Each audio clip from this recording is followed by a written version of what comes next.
Assalamualaikum warahmatullahi wabarakatuh. Saudara-saudaraku yang saya cintai, saya banggakan. Saya baru saja menerima rilis dari Pak Jenderal Ahmad Nur Wahid. Rilis terkait dengan kegiatan pentolan Hizbut Tahrir Indonesia di Komplek Taman Mini Indonesia Indah kemarin. Nah, seperti apakah pernyataan dari Pak Jenderal Nur Wahid ini? Saya bacakan ya.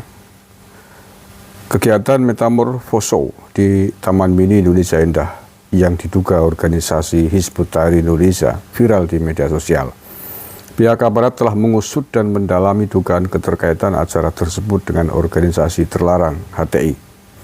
Menanggapi kejadian tersebut, Direktur Deradikalisasi BNPT, Brigjen Pol Ahmad Nur Wahid menegaskan adanya keterkaitan kuat acara yang bertajuk Metamorfoso, It's Time to be One Ummah dengan organisasi HTI.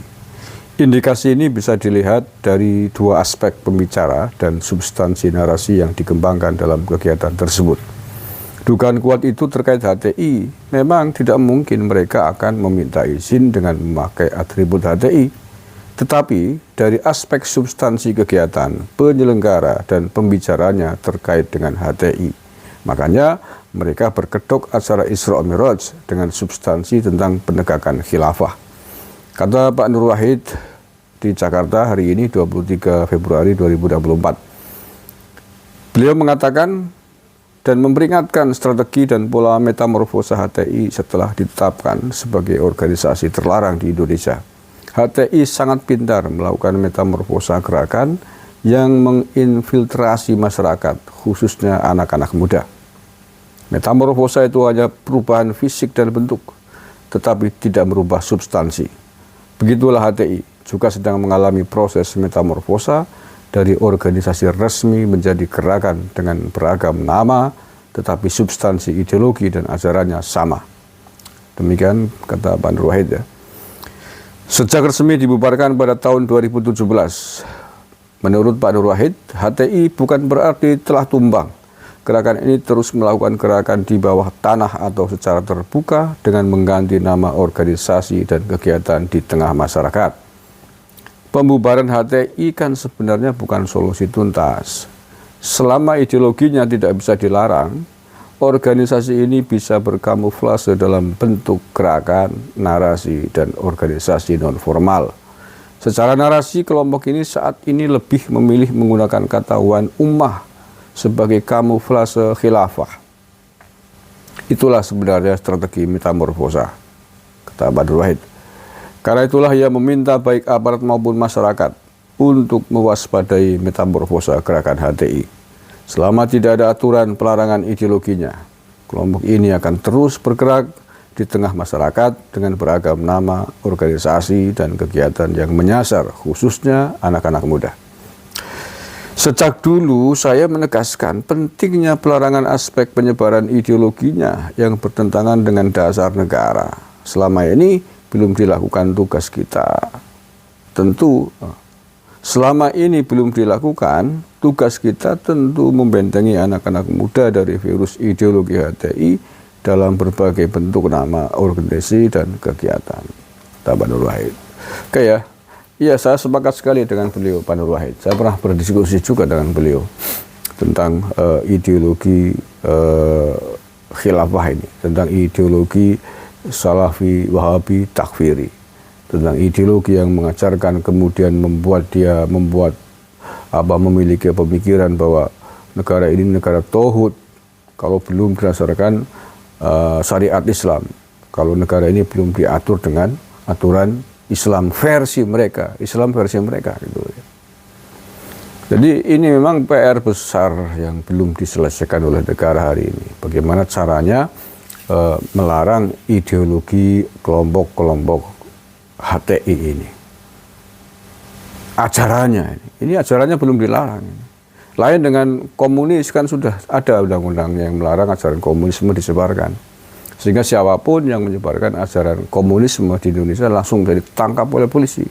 Tapi tentang khilafahisme ini, tentang HTI ini, ideologinya sampai hari ini belum ada, negara belum membuat keputusan yang tegas untuk melarangnya. DPR dulu pernah melakukan rapat membuat undang-undang tentang ini, tapi kemudian kata-kata khilafah katanya dicoret. Sehingga sampai hari ini kita masih sering menemukan pentolan-pentolan khilafah itu berteriak-teriak khilafah. Bahkan pernah mengajukan proposal tentang khilafah mau dibawa ke DPR di Jogja kalau nggak salah. Ini kan karena memang mereka masih merasa dilindungi oleh undang-undang. Mereka masih merasa belum ada undang-undang yang melarang untuk penyebaran itu. Yang dilarang kan cuma rumahnya doang. Kandangnya doang. Isinya nggak dilarang. Ini uniknya Pak Mahfud MD dulu waktu mengubarkan ormas HTI ini. Jadi yang dianggap berbahaya oleh Pak Mahfud mungkin ya ketika itu adalah rumahnya. Mungkin beranggapan bahwa ketika rumahnya dirobohkan, kemudian isinya akan berlarian, akan kapok gitu ya, tidak akan lagi menyebarkan. Oh, salah ternyata. Justru dengan kamuflase yang dilakukan ini menurut saya malah berbahaya. Jadi ibarat, ini begini, contoh lainnya, ibarat membubarkan, menutup lokalisasi, lokalisasi ditutup, tapi isinya orang-orangnya dibebas liarkan di tengah masyarakat. Akhirnya melihat bangsa dewek-dewek senggon-gon, paling teletek. Atau saya juga pernah menggambarkan yang lebih ekstrim, yang sering saya gambarkan dengan binatang buas gitu ya. Buaya ya, buaya kan berbahaya. Buaya semangan wong yang berakot wong, teletak gitu. Lah ya, karena berbahaya, kandang buayanya dirobohkan, ya, ditutup, dibakar, tapi buayanya kemudian dilepaskan, diliarkan berkeliaran ke tengah-tengah warga, ke tengah-tengah penduduk. Pada tongkrong buayanya nang ngarep umah, nang teras, nang pedangan. Kayak gitu ibaratnya loh. Sing dianggap berbahaya itu kandang buayanya, kandangnya ditutup, buayanya dilepaskan, lunga-lunga.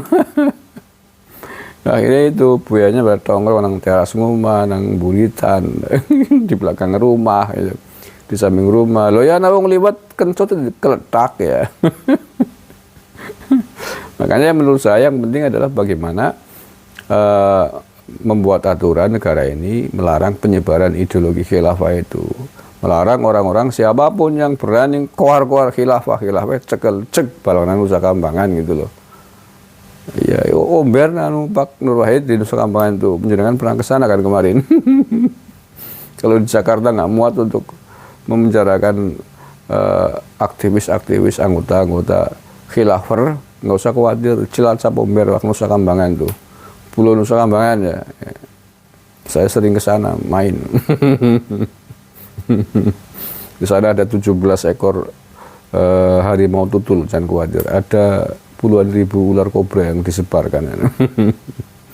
Jadi kalau di Jakarta kok khawatir bahwa nggak muat nampung ini para khilafah, nanti kalau di undang-undangnya dilarang ya penyebaran ideologinya.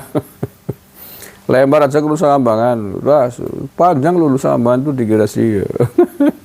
Panjangnya Nusa Kambangan itu sekitar 30 km. Lebarnya rata-rata 7 km. Ya, gede kan? Gede, pokoknya jutaan bisa buat lah. Agar kiranya Nusa Kambangan nggak muat, kalau penuh gampang, sebelahnya kan laut, keburu ratu siji bar-bar pun dikeletak hiu. Sebel sih, madai banget, gawe gendera, orang bersyukur. Enak hidup di Indonesia, punya Pancasila, siapapun bisa berkembang, bisa menjalankan syariatnya, harus menghormati toleransi antara satu dengan yang lain. Kosengannya khilafah, takbir, kafir, yang nggak setuju dengan mereka dianggap kafir. Oh, itu dok ndak, saya mau ngomong. Oke, terima kasih Pak Nur Wahid, saya sepakat sekali dengan gagasan panjenengan. Mudah-mudahan pemerintahan yang baru di Bapak Prabowo ini nanti bisa dirumuskan aturan yang tegas. Bagaimana negara bisa membuat aturan apapun bentuknya untuk melarang penyebaran ideologi khilafah ini. Terima kasih. Assalamualaikum warahmatullahi wabarakatuh.